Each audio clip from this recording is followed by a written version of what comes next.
Hey y'all, it's Erin. It's that time again. Fitness Q&A video. The first question comes from Allison. She asks, I'd love to hear you discuss how your training changes from pre-contest to off-season or downtime. Well, Allison, as a competitor, you know that the training definitely does change between contest prep and off-season. I feel like a lot of times in contest prep, I'm doing more circuits, I'm doing a little bit more supersets.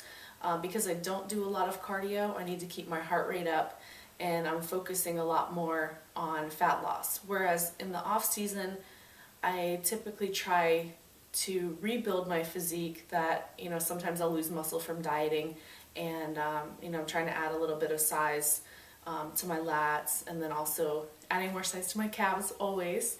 And then in the off season, I tend to experiment more, I'll take a couple of CrossFit classes, and then I've been doing some upper body plyometrics, jumps on the monkey bars and push-ups with a clap in between, and, just throwing the med ball around, flipping tires, and, just doing some more explosive stuff. And I'm hoping to continue to look like an athlete in that type of training, in the plyos and the explosive, the powerlifting. So, hopefully that makes sense, and it definitely does change from season to season, even with the changes in the physique. The next question comes from Janie. She asks, what is training frequency for muscle building? For example, how many times per week should I be training the same muscle, and can I get some high intensity interval training ideas? Well, Janie, I typically, if I'm trying to build muscle, will hit the muscle group once, maybe twice a week. Anything more than that, and you're not giving the body time to recover. So the whole goal of muscle building is to tear down the muscle when you work out and then let it recover, because the times that you're actually building muscle are the times that you're at rest.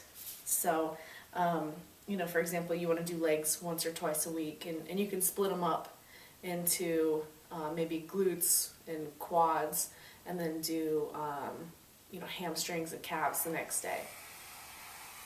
As far as high intensity interval training, there are so many different ideas out there.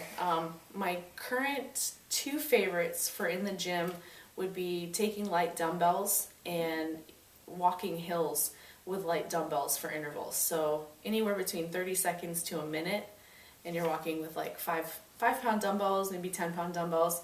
Doesn't seem like a lot, but on the incline it's really tough. And then I put the dumbbells down and walk on a regular like a 0 to 4% to rest for a minute, and then maybe do 10 or 12 of those. And then the other one would be Tabatas on the step mill. And that's another really great one. You go 4 minutes total and you're done. So I would say give those a try. And then of course, if you're at the track, you can run like 8 to 10 100s, maybe 4 200s in a separate workout. And that's going to give you pretty good high intensity training there. The next question comes from Chelsea. She asks, do you track your calories or your macronutrients? Well, Chelsea, I don't typically track my calories, and that's even in contest prep. At this point in my training, I kind of know what I'm taking in, but I do track my macronutrients. And I know that I want to get at least a gram of protein per pound of body weight, and about the same of carbs.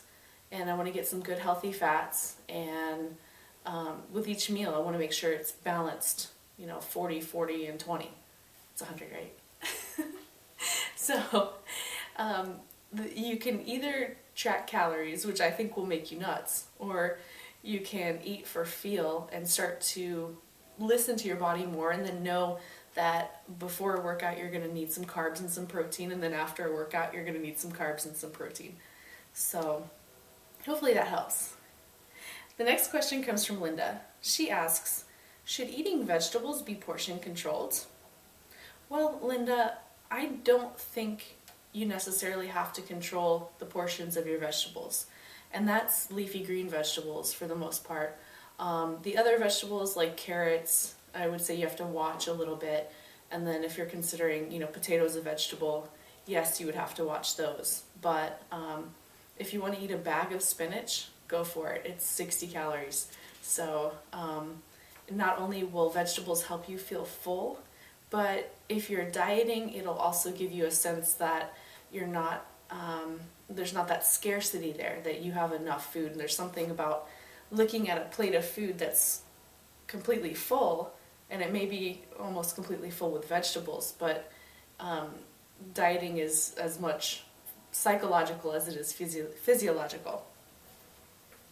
The last question comes from Lindsay. She asks, how do you successfully self-train and eat clean on a tight budget? Well, Lindsay, for the most part, the internet is free, and self-training requires a lot of research and a lot of reading. Maybe go to the bookstore even and read, talk to people, learn what works for you.